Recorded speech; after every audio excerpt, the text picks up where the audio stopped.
Baik, selamat malam Bapak Ibu.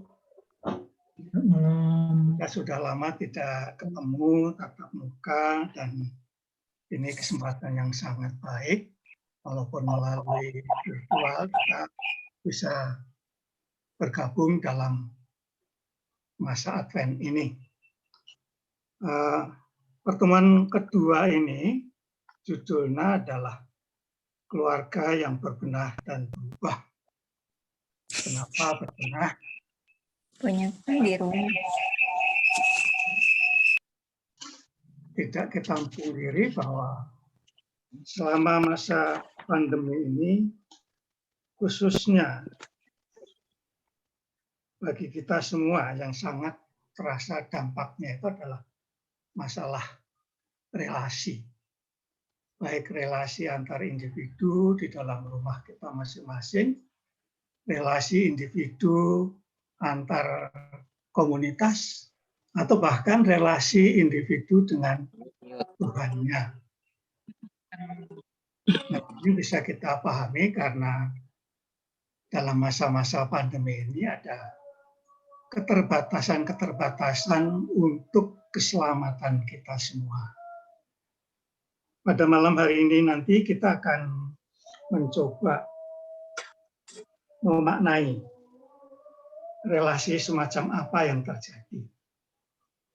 Nanti Mbak Anita akan membacakan refleksi pengalaman atau cerita nyata, yaitu dari halaman 17. Kemudian nanti Ibu Nardi akan, saya mohon, bercerita apa yang terjadi pada masa pandemi ini. Kita tahu bahwa pada masa itu salah satu anggota keluarga Pak Nardi dan Ibu Nardi juga terdampak.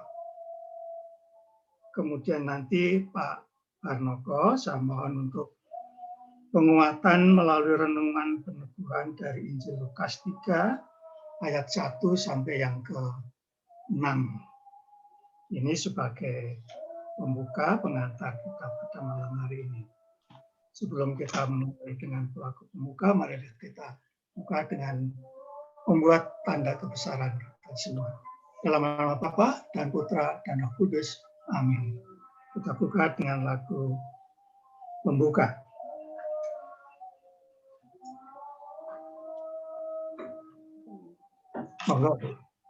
Monggo kita buka lagu pembukaan 325. 325. Nada Bakti 325.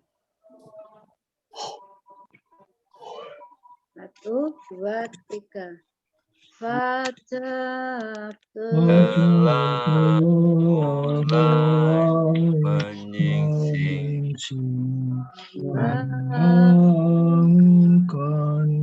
pengharapan bagi dunia terasi jauh dari Tuhan.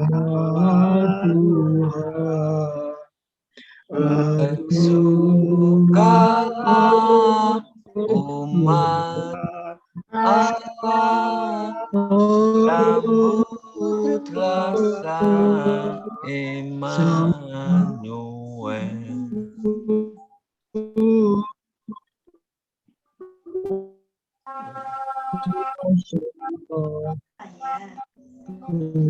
Nyalakan lilin yang kedua. Silakan dinyalakan. Lihat pada halaman 16. Tuhan, terangilah umat-Mu dengan cahaya kasih-Mu, agar kami semua dapat menjadi cahaya bagi sesama. Ya Bapa, berbelas kasihlah kepada kami, para hamba-Mu yang merindukan Putra-Mu, cahaya kehidupan sejati. Nyalakanlah harapan kami yang gelap ini akan kehadiran Putra-Mu yang menjadi penerang bagi hidup kami.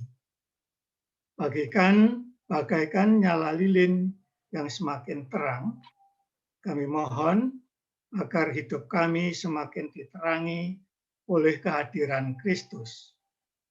Semoga kami semua mampu menjadi keluarga yang tangguh, bersukacita, dan berbuah dalam kasih, serta bersama masyarakat memperjuangkan hidup yang sejahtera dan bermartabat demi terwujudnya kehadiran kerajaan Allah.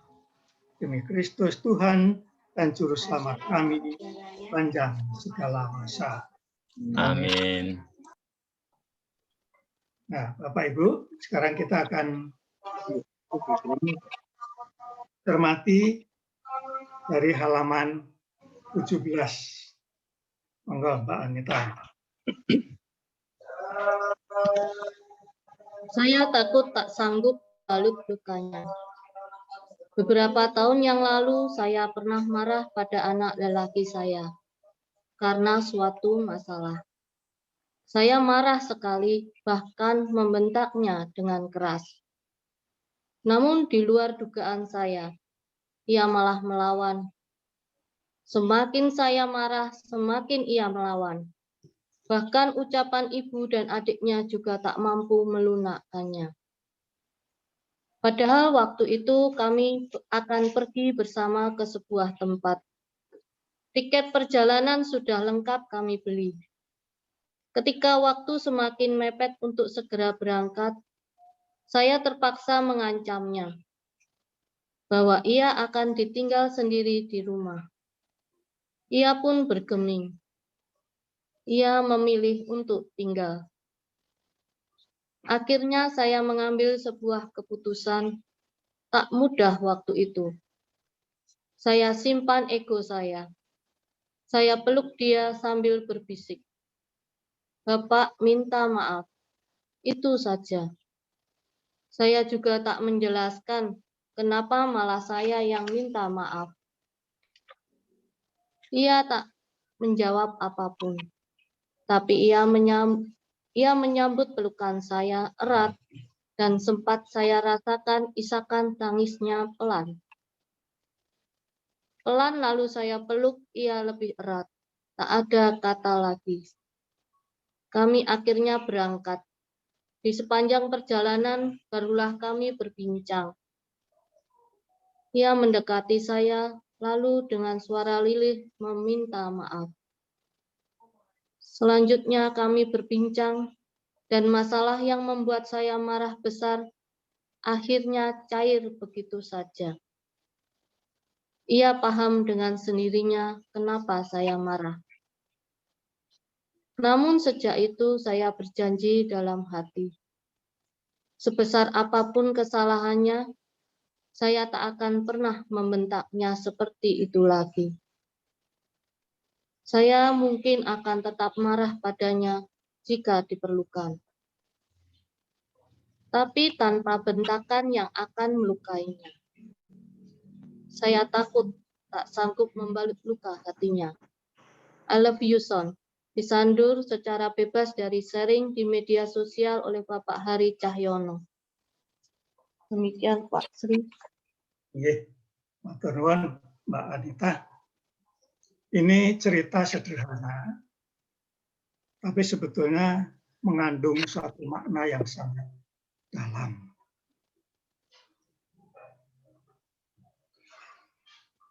Saya pikir ini berkaitan langsung dengan tema kita, yaitu memperbaiki relasi.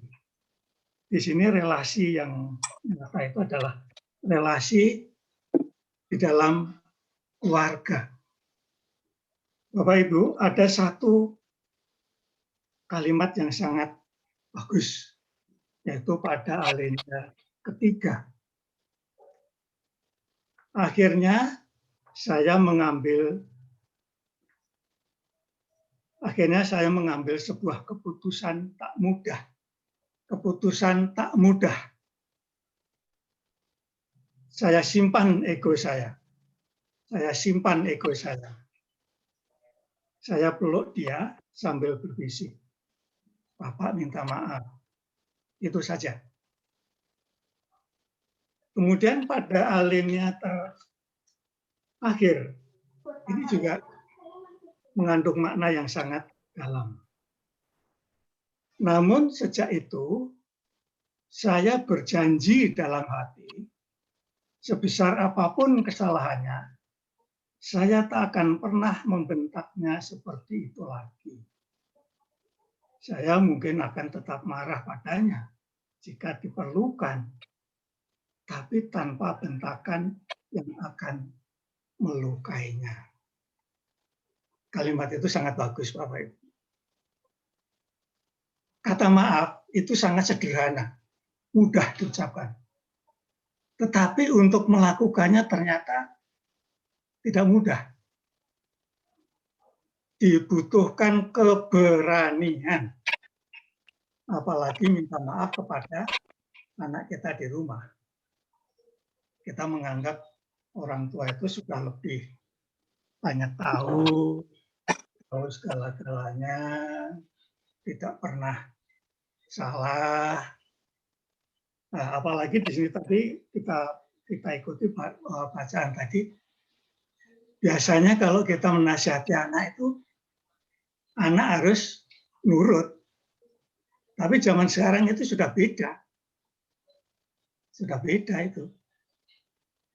Anak bukan langsung menerima mentah-mentah apa yang kita nasihatkan kepada mereka, tapi mereka mengolah, kemudian memberi jawaban sesuai dengan kondisi mereka. Nah, ini kadang-kadang yang membuat kita sebagai orang tua itu belum bisa terima. Jadi, untuk meminta maaf itu perlu satu keberanian, satu kebesaran hati, satu kebesaran jiwa. Tetapi kalau itu bisa kita lakukan, itu hasilnya itu sangat menenteramkan.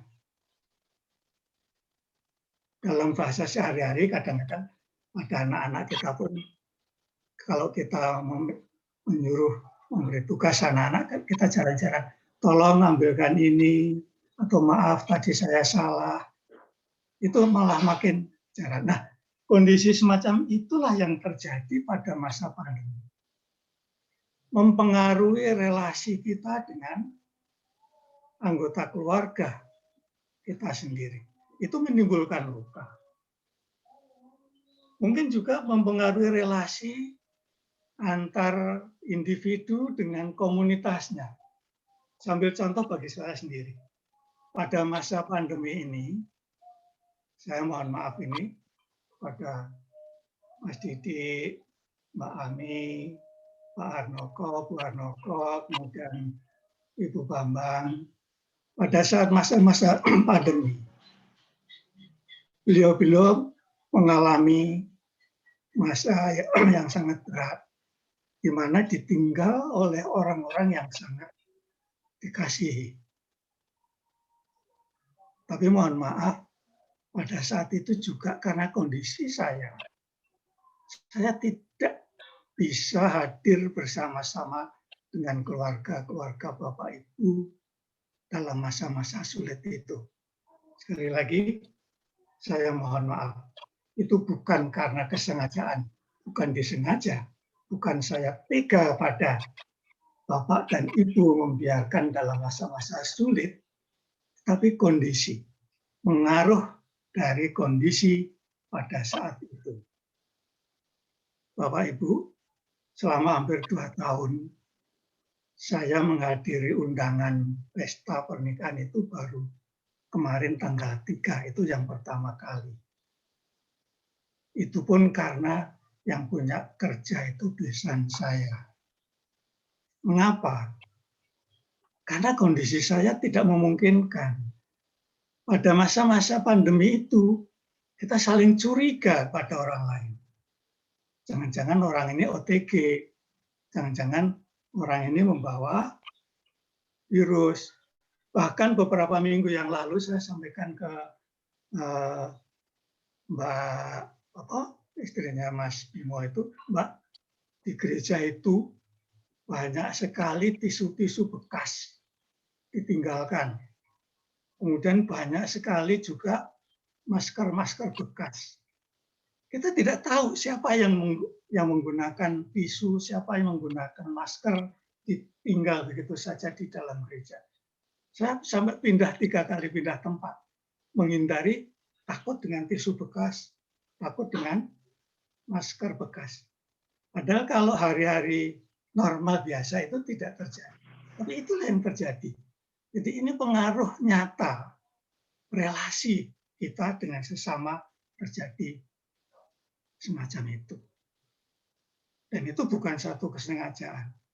Pada awal-awal pandemi, saya ditegur oleh tetangga saya karena di dalam gereja saya tidak mau bersalaman. Kenapa salaman aja tidak mau dengan sesama tetangga?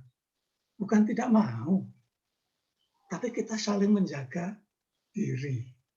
Nah, ini diperlukan pemahaman, diperlukan pengertian kita semua. Kembali lagi kebesaran hati kita yang harus kita kedepankan. Inilah salah satu pengaruh relasi-relasi kita. Dalam bidang ekonomi juga sangat terasa. Mungkin Bapak Ibu yang bekerja sebagai orang kantoran, itu nggak terasa. Tapi kalau bagi orang-orang wira swasta, apalagi kalau pekerja-pekerja kecil, itu dampaknya bukan main. Luar biasa. Masih bisa makan pada hari itu saja. Terima kasih Tuhan. Nah, tetapi dampak positif ada. Sekarang Bapak dan Ibu perhatikan. Banyak anak-anak muda di pinggir jalan itu yang buka lapak. Atau di depan gedung Stadion Maguwarjo, setiap hari banyak sekali anak-anak muda yang membuka lapak di pinggir jalan. Mereka tidak lagi malu-malu. Pernah saya tanya, kok sekarang mereka mahasiswa di Sanata Dharma, satu kelompok itu membuka jajanan di pinggir jalan. Kenapa saat ini berusaha membuka lapak di pinggir jalan? Karena mereka datang dari luar Jawa, tidak bisa pulang karena kondisi, dan mereka harus tetap bertahan hidup. Jadi mereka mengesampingkan malu, sungkan, enggan, dan sebagainya. Yang penting tidak merugikan orang lain. Ini dampak positifnya juga ada. Kemudian dampak kalau relasi kita dengan Tuhan. Selama 2 tahun ini, kita hampir masih banyak yang jarang yang hadir di gereja bersama-sama. Tidak bisa disalahkan memang.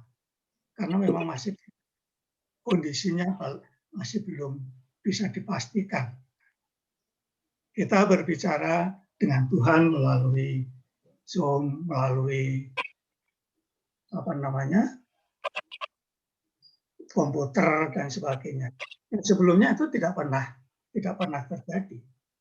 Ada seorang Romo yang ngotot bahwa itu tidak sah, itu tidak benar. Terus jalan keluarnya apa untuk memperbaiki relasi kita dengan Tuhan itu kalau tidak dengan cara seperti itu? Masih bagus gereja mengizinkan kita semua mengikuti perayaan Ekaristi dari rumah. Kalau yang di luar Jawa di sana, yang mereka berada di daerah terpencil, maka praktis selama 2 tahun itu tidak akan pernah bertemu dengan Tuhan di dalam perayaan Ekaristi. Jadi inilah dampak-dampak yang terjadi pada masa pandemi ini. Maka kita pergunakan pertemuan-pertemuan semacam ini sebagai salah satu perbaikan kita untuk memperbaiki, untuk bebenah supaya relasi kita dengan sesama, paling tidak dengan komunitas kita semua, lingkungan ini, perbaikan dengan relasi kita dengan Tuhan itu tetap terjaga dengan baik. Masa-masa Advent itu adalah masa-masa penantian.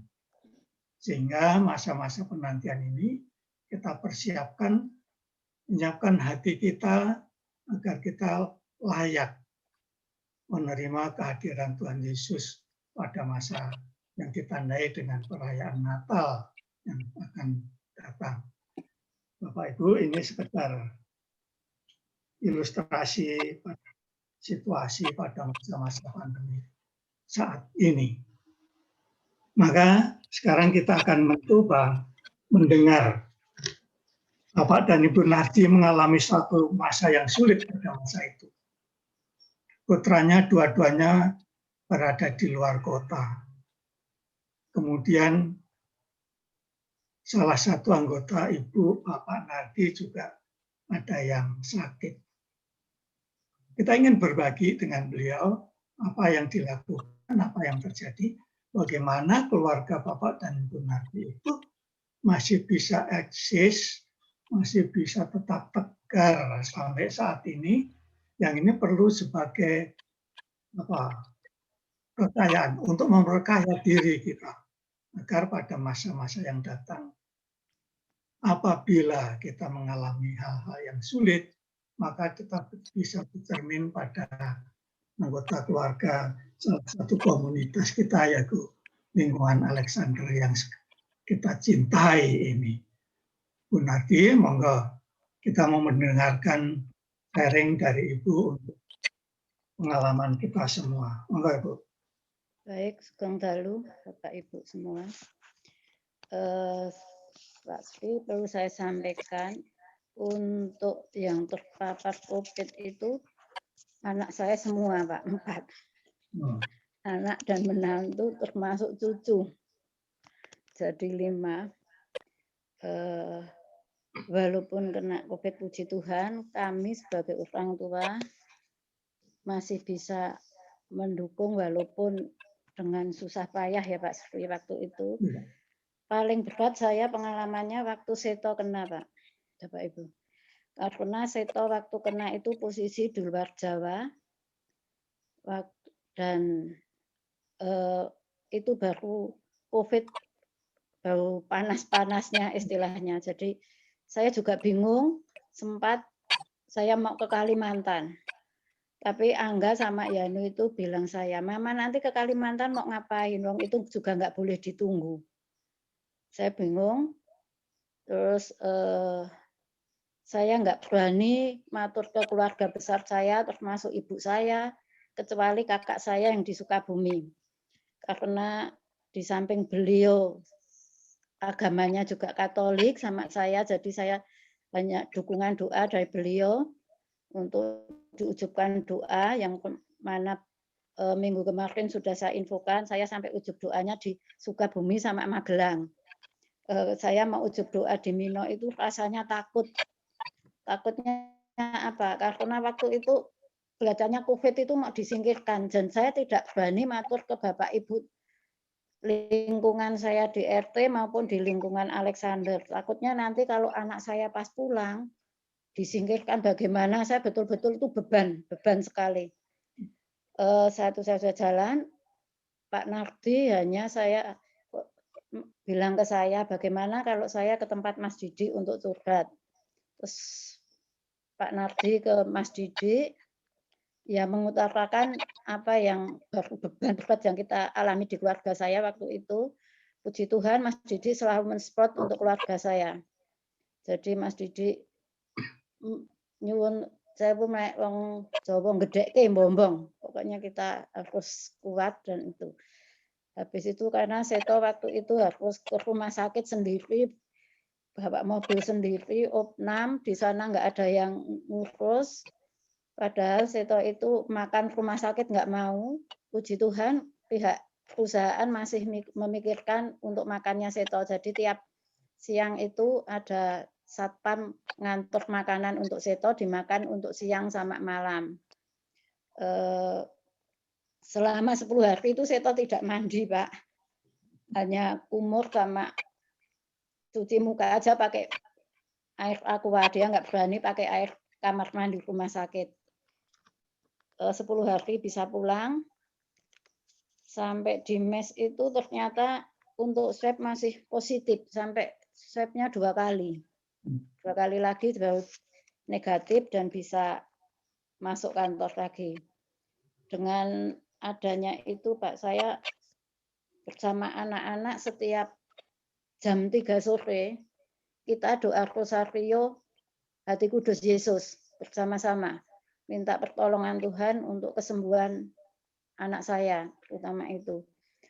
Untuk anak saya yang Yanu, Angga maupun Siska, cucu kami memang kita juga beban, tapi nggak sebegitu beratnya waktu Seto.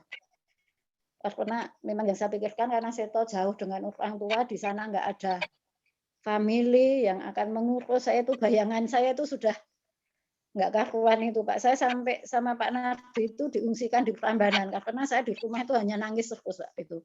Mikirkan anak saya gimana. Kalau video call aja saya nggak berani menatap wajah anak saya. Hanya Pak Nardi memang kalau pagi video call gitu saya diajak video call saya nggak berani karena saya rasanya nggak tega lihat anak saya di ruangan pakai oksigen hanya kayak gitu saya nggak tega. Tapi dengan adanya itu Pak saya semakin untuk keluarga saya semakin menguatkan untuk doa-doa itu ternyata puji Tuhan masa-masa sulit itu sudah saya lalui termasuk anak-anak saya puji Tuhan sudah sehat kembali berkat dukungan doa semuanya. Mungkin itu Pak Sri yang perlu saya sampaikan. Matur nuwun. Matur nuwun Bu Nardi, luar biasa. Kondisi sangat sulit. Siapapun pasti akan mengalami hal yang sama. Saya tidak bisa membayangkan seperti apa pada waktu itu. Walaupun misalnya waktu itu tahu kondisi Nardi, mungkin saya juga tidak berani berkunjung ke rumah untuk meneguhkan karena saya sendiri jangan-jangan saya nanti malah membawa penyakit. Nah, itulah selalu seperti itu. Ada keraguan seperti itu. Tetapi bersyukurlah bahwa dalam kondisi sulit, Ibu punya sandaran yang sangat kuat, yaitu kembali kepada Tuhannya, kembali kepada Tuhan Yesus yang akan mendampingi. Tuhan tidak akan meninggalkan kita dalam kondisi apapun. Bapak Ibu, ada satu yang saya kirim beberapa hari yang lalu, puisi. Puisi itu sederhana sekali. Itu sebetulnya tembang micil yang ditulis oleh para wali sebagai sarana untuk dakwah para wali songo. Ini kaitannya dengan umat Muslim. Kalau boleh saya ilustrasikan, Getalane Guna lawan sekti. Maksudnya jalan kita menuju keluhuran budi. Jalan menuju kemuliaan. Jadi itu petunjuk. Nah, tembang micil itu sendiri bagi orang Jawa itu ditujukan untuk orang-orang muda. Sebelum tembang micil, maka ada tembang Mas Kumambang. Itu tembang yang ditujukan semasa bayi masih dalam kandungan. Mas Kumambang, kemudian micil, kemudian sinom. Nah, sinom ini ditujukan untuk anak-anak muda. Maka tidak heran kalau tembang micil ini berisi satu petuah atau nasihat. Kudu anak asor harus rendah diri. Jangan menyombongkan diri. Jangan menganggap diri itu paling segala-galanya. Menghormati orang lain. Wani ngalah luhur wekasane. Seperti ini tadi dalam cerita tadi. Bapaknya berani meminta maaf kepada anaknya. Wani ngalah. Bukan berarti kalah. Itu luar biasa. Wani ngalah itu luar biasa. Keberanian yang luar biasa. Musuh kita yang paling besar itu adalah diri kita pribadi. Yaitu mengalahkan ego kita sendiri. Jangan sekali menganggap orang lain itu tidak tahu. Jangan menjadikan kita itu orang lain itu seperti kita. Jangan mengimitasikan kita kepada orang lain. Karena orang lain punya karakteristik sendiri. Orang lain punya kepribadian sendiri. Orang lain punya cara sendiri, bagaimana berdoa, bagaimana mengembangkan imannya, bagaimana berkomunikasi dengan orang lain, itu tidak bisa diseragamkan. Biarkan orang lain berkembang sesuai karakternya masing-masing. Tumung kula yang dipun tukani. Zaman sekarang kalau anak-anak ditegur itu bukan menunduk, tapi melawan. Tapi di sini yang dimaksudkan adalah tumung kula, jadilah pendengar yang baik. Dengarkan kalau orang lain, orang ibu, orang tua memberi nasihat, memberi pesan kepada kita. Mendengar dengan mendengarkan itu beda. Mendengar ya sudah, dengar masuk kiri keluar kanan, nggak ada yang nyangkut sama sekali. Kalau mendengarkan itu mendengar kemudian diolah dalam hati, diinternalisasi, kemudian nanti akan diwujudkan dalam tingkah lakunya. Tumung kula yang dipun tukani, papang den simpangi, ono catur mungkur. Nah, kalau hal-hal yang negatif semacam itu dihindari, menghindari sikap menang sendiri, sombong, maka kita diharapkan cara hidup yang kesederhanaan. Ini yang diharapkan. Ono catur mungkur, maka kita bisa terhindar dari pembicaraan orang lain yang tidak kita harapkan. Walaupun sebenarnya kita perlu mendengarkan orang lain. Kita perlu kritikan, kita perlu masukan. Jangan sampai nanti kita itu karena menutup telinga terhadap kritikan, menutup telinga terhadap masukan orang lain, nanti justru kita yang lepas dari komunitas ini. Kira-kira semacam itu. Bapak Ibu, kita tadi sudah mendengarkan bagaimana keluarga Bapak dan Ibu Nabi berjuang menghadapi kondisi yang sangat sulit pada masa itu. Kemudian sedikit ilustrasi dari cerita-cerita yang ada di dalam buku ini. Maka sekarang marilah kita dengarkan, nanti Pak Arnoko akan meneguhkan kita semua melalui renungan pembacaan Injil Lukas 3 ayat 1 sampai dengan yang ke-6. Monggo Pak Arnoko. Hatur nuwun Pak Sri. Bapak Ibu, ini akan saya bacakan Injil Lukas bab 3 ayat 1 sampai dengan 6.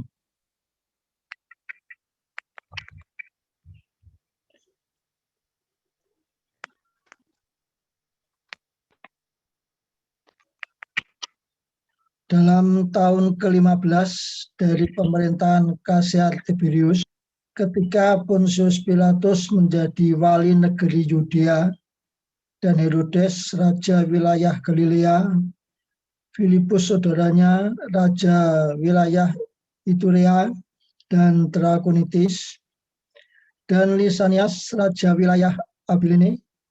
Pada waktu Hanas dan Kayafas menjadi imam besar, datanglah firman Allah kepada Yohanes, anak Zakaria, di padang gurun. Maka datanglah Yohanes ke seluruh daerah Yordan dan menyerukan, bertobatlah dan berilah dirimu dibaptis, dan Allah akan mengampuni dosamu, seperti ada tertulis dalam kitab nubuat-nubuat Yesaya. Suara yang berseru di padang gurun, persiapkanlah jalan untuk Tuhan, luruskanlah jalan baginya.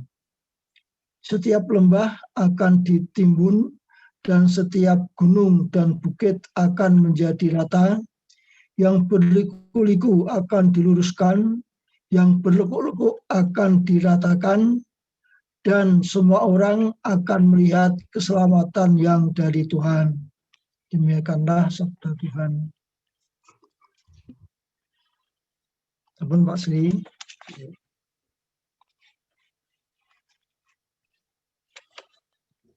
Nah, Bapak Ibu, ini tadi Injil 3, Lukas 3 ayat 1 sampai yang ke-6. Ini kaitannya dengan masa Advent, di mana kita semua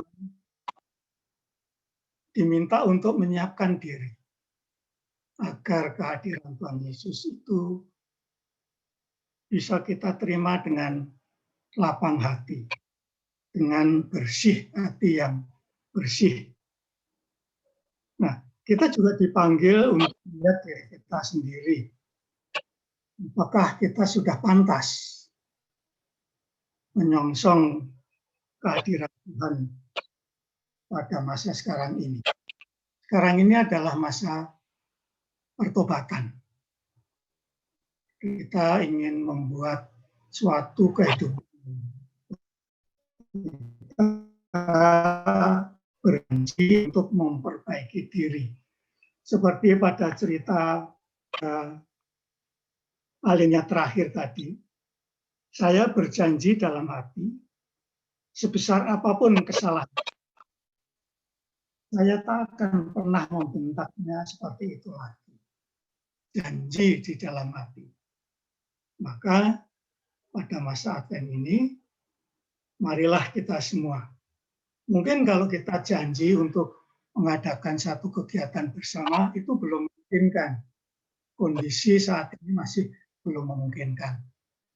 Tapi paling tidak, kita berjanji di dalam diri kita masing-masing, ingin memperbaiki relasi, ingin memperbaiki komunikasi kita, khususnya terutama yang paling penting di dalam keluarga kita masing-masing.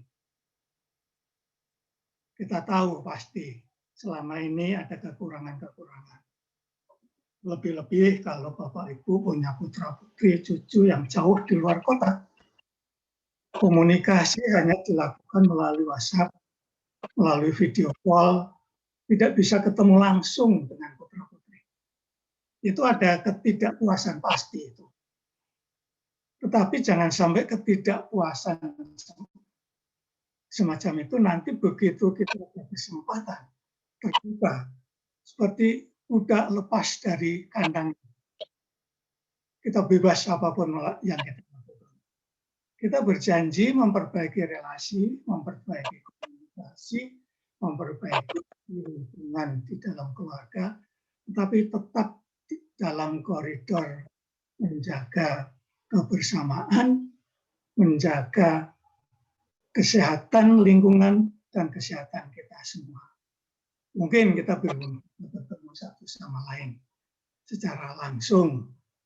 Nanti kalau Natal ya kita bisa saling berucap lewat WhatsApp.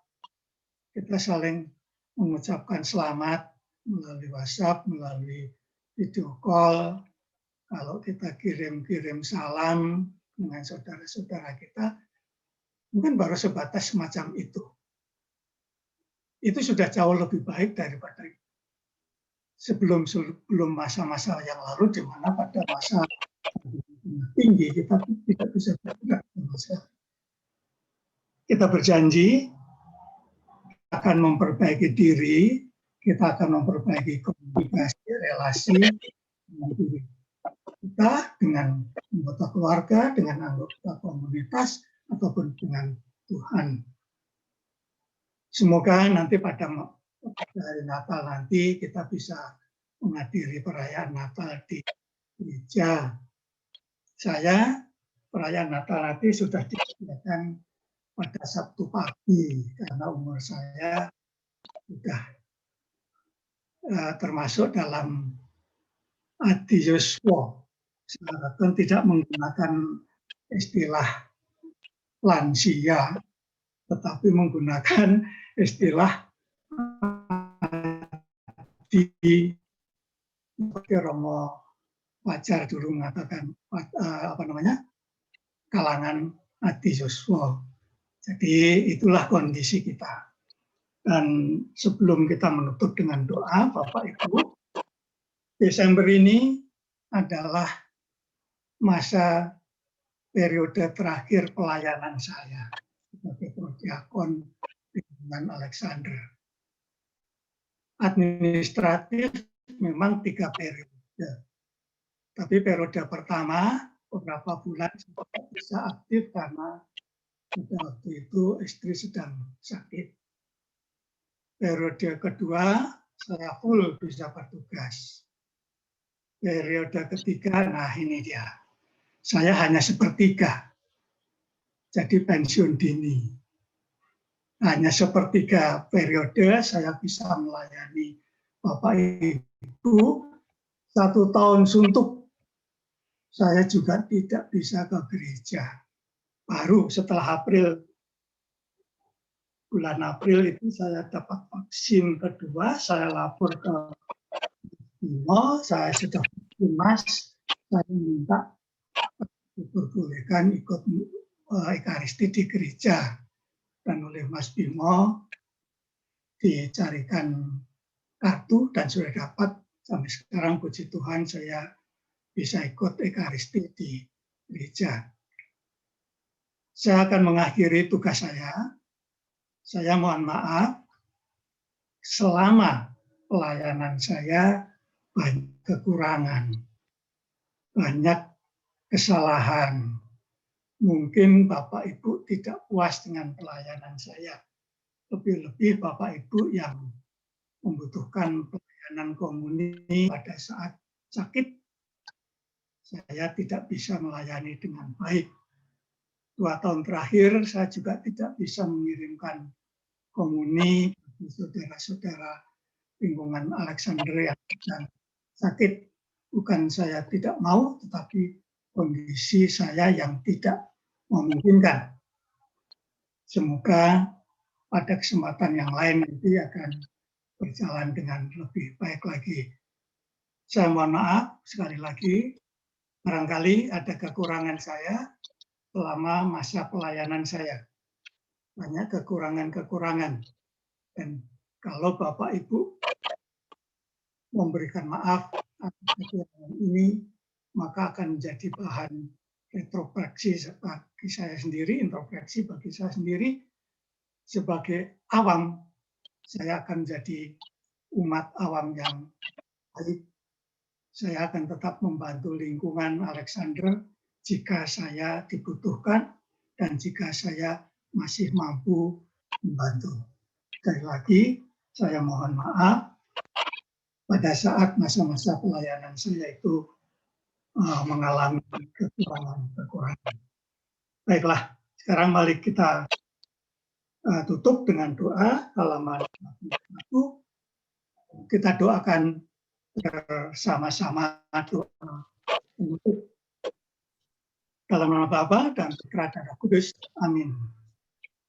Bapa yang Maha Penyembuh dan pengampun, saat ini kami percaya Engkau karena bersama kami di tengah pandemi yang sebenarnya ini dengan memberikan kekuatan penyembuhan dan kami menyerahkan semua persoalan dan beratnya keluarga yang ke depan. Kuatkanlah kami dalam iman, harapan dan kasih. Berikan kesembuhan bagi kami yang sakit, penghiburan bagi yang berduka. Lindungilah dan kuatkanlah mereka yang merawat yang sakit. Kami mengangkat doa ini kepadamu ya Bapa, dan percaya kepada belas kasih-Mu yang tak terbatas demi Kristus, Tuhan dan Pengantara kami. Amin. Amin. Bapak Ibu, demikian serasian perbincangan kita pada sore hari ini. Marilah kita tutup dengan nyanyian penutup Monggo. Ada nyanyiannya, Bu?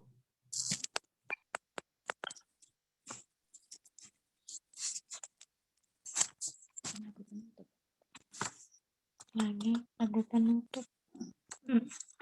Ya? Mas Bima ada pengumuman?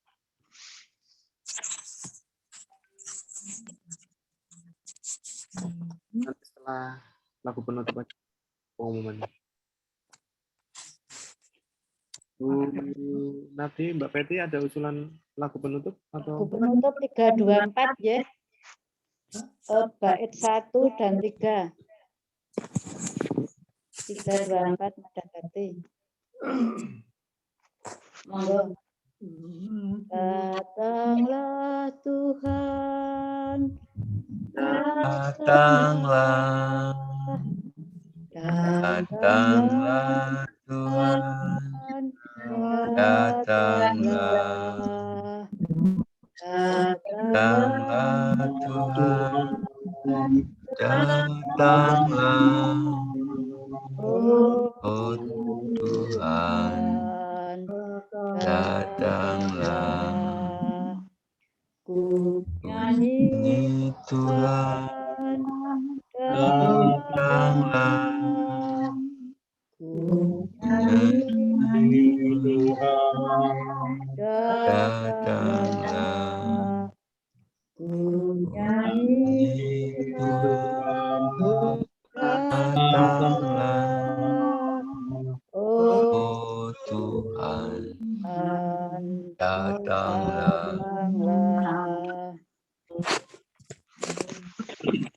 kasih Pak Sri yang sudah memandu pertemuan pada malam hari ini, juga Mbak Peti dan Bu Nadi yang sudah memilihkan lagu, dan juga Bapak Ibu semua yang sudah meluangkan waktu untuk kita dapat bertemu lagi meski masih melalui Zoom pada malam hari ini. Kami ucapkan terima kasih.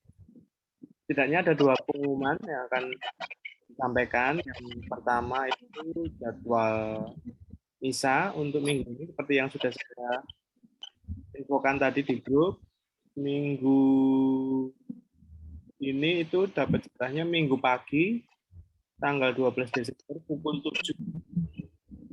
Nanti yang bertugas tata laksana adalah. Lalu pengumuman yang kedua itu akan ada undangan dari keluarga Bu Riri. Nanti mungkin Bu Riri sendiri yang langsung akan menyampaikan gitu. Monggo Bu Riri. Selamat malam. Halo. Malam. Sampai jumpa kembali. Saya datang ke sini. Malam Mas Didi, Mas Sri, semuanya yang tidak bisa saya sebutkan satu persatu. Mohon maaf, sebetulnya saya mau mengundang besok tanggal 21 Desember untuk misa arwah Ibu Mertua di Gereja Minomartani dengan Romo Andre. Kemudian jamnya jam 19, jam 7 malam.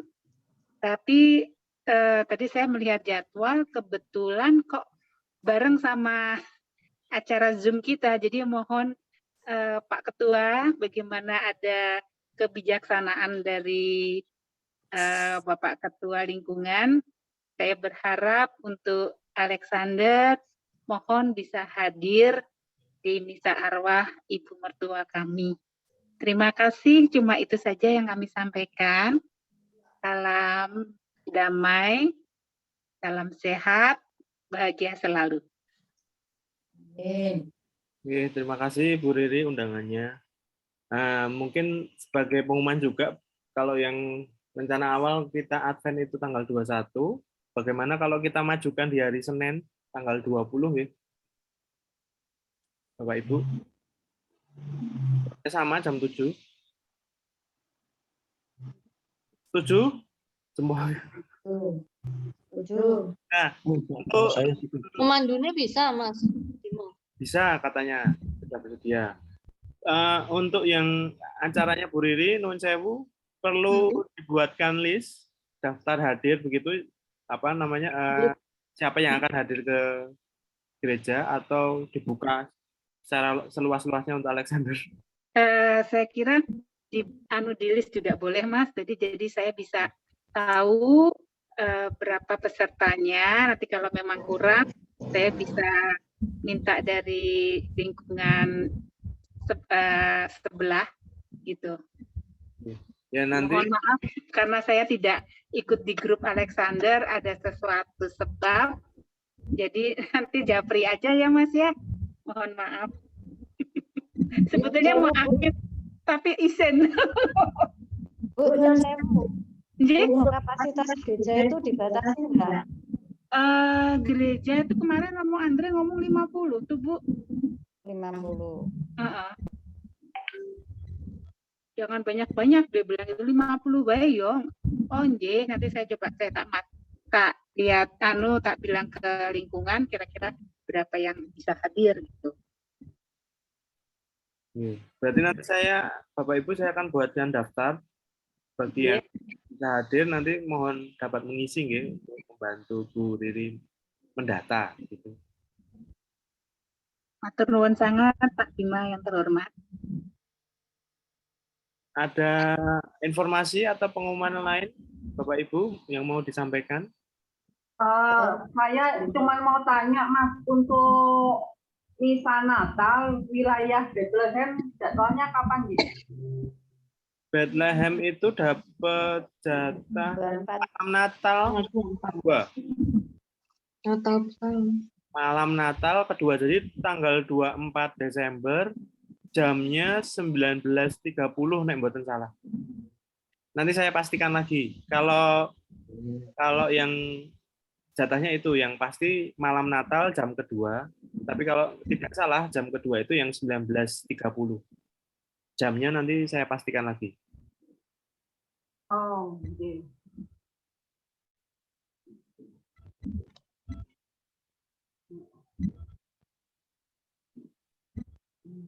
Besok tolong di-share ke grup ya, Mas. Oh, nggih, siap, Bu. Terus kalau satu lagi pertanyaan, kalau pas Natal itu apakah umat dari tempat lain, wilayah lain boleh hadir enggak ya? Wilayah lain sepertinya nggak boleh, Bu, karena kan sudah itu ya, kayak yang Paskah kemarin kan ada kartu itu. Jadi memang sudah jatahnya.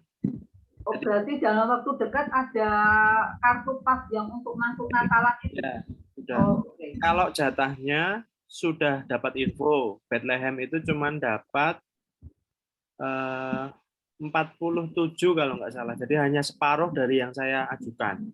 Jadi kemarin saya mengajukan sekitar 80 kuota begitu, ternyata dari panitia karena harus berbagi dengan wilayah dan lingkungan lain. Itu Alexander hanya dapat kuota 47. Jadi nanti mohon bisa saling mengatur waktu begitu ya. Kalau memang tidak bisa hadir, mohon jangan memaksakan untuk mendaftar kartu supaya kartunya juga bisa dipakai ya. Oke. Untuk anak saya mungkin bisa diarahkan karena tidak bisa cuti jadi tidak bisa pulang. Oh nggih. Mungkin nanti saya juga akan bikin daftar itu aja nggih. Siapa yang bisa hadir, siapa yang. Jadi kalau yang pengen hadir silakan isi, tapi nanti maksimal tidak sampai. Ya, untuk misalnya Natal itu kemarin kan saya ditawari Mas Bimo untuk Seto dan Angga. Ternyata kan tidak bisa libur, nggak bisa cuti, jadi anak-anak nggak bisa pulang, nggak bisa mengikuti misa malam Natalnya, nanti bisa dikasihkan yang membutuhkan lingkungan lain yang sangat ini. Ya, nanti saya bikinkan daftar karena dari yang saya ajukan ternyata dari panitia hanya memang sebagian besar dari wilayah-wilayah itu dipangkas pengajuan jumlahnya, dan sebagian besar pasti dipotong 50% karena kuota di Gereja Mino itu untuk 2 wilayah maksimal 300 orang. Dari Pak Didi, untuk pertemuan ketiga ada usulan mau digeser Pak atau pripun? Masih mute. Sorry. Yang digeser tadi apa, saya kok kelewatan? Yang pertemuan keempat. Oh, pertemuan keempatnya. Hostnya Bu Anita tadi. Masih jadwal yang sama kalau Pak Didik. 17 nih. Jadi besok. Oh, iya. Ya kan 17 ya? Benar ya? Oke, siap. Yang keempat jadi Bu Anita. Bu Wiwit. Oh, Bu. Oke. Oke, Mas. Saya kira mau mengajukan jadwal perubahan. Boten. Boten. Saya kira Bu Anita kemarin. Itu udah dada-dada melambaikan tangan. Masa ya saya, Thomas? Boleh loh, Bu Riri. Oke, ada lagi. Ampun, matur nuwun.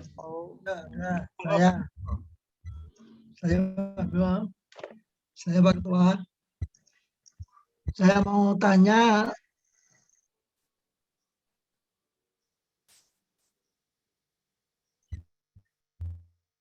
untuk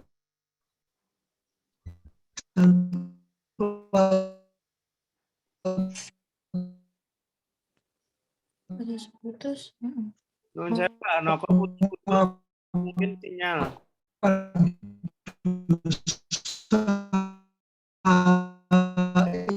Itu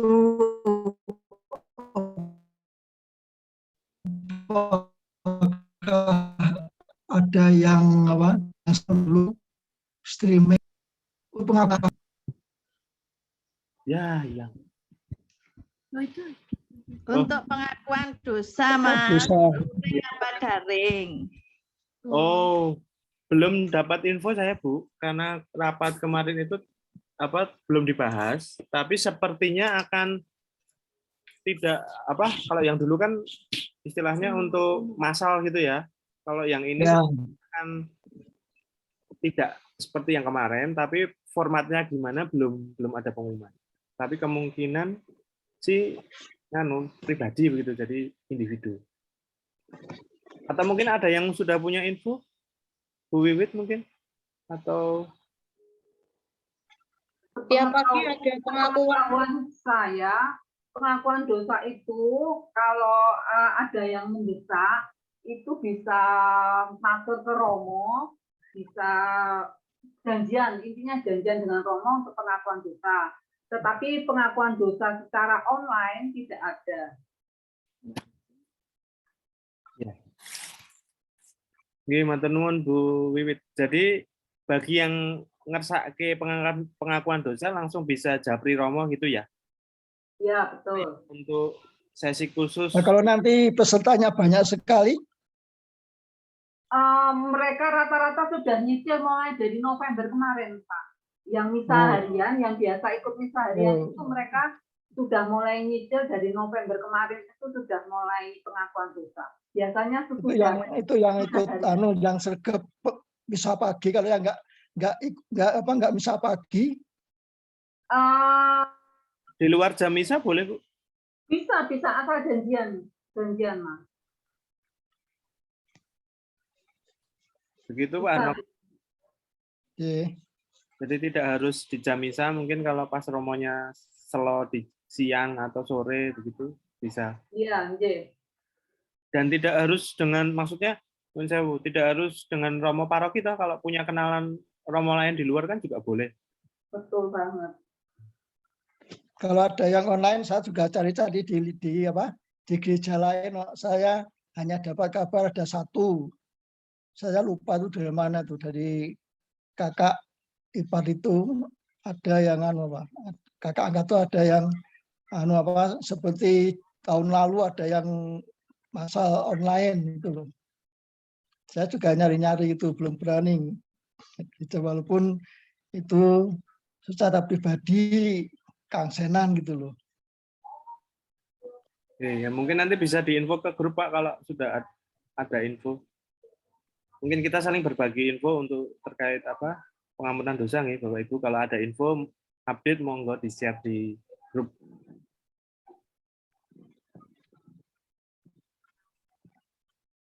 Ada yang lain Bapak Ibu? Jika sudah, kita bisa akhiri sampai bertemu di pertemuan berikutnya. Ada betul. Oh, oke. Sabtu ada Pak Buli. Betul. Undangan sudah ada di grup. Arisan. Oke, matur nuwun Bapak Ibu, sampai bertemu di Advent ketiga tanggal 7. Foto ini modalnya. Pripun, Pak? Foto. Saya tanya Abimanyu. Moto bile gitu. Tadi saya screenshot, jadi nanti saya share. Matur nuwun Bapak Ibu.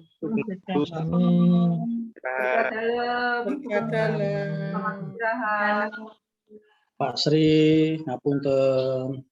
Mohon pamit. Tidak saya. Istirahat. Gimana? Wih,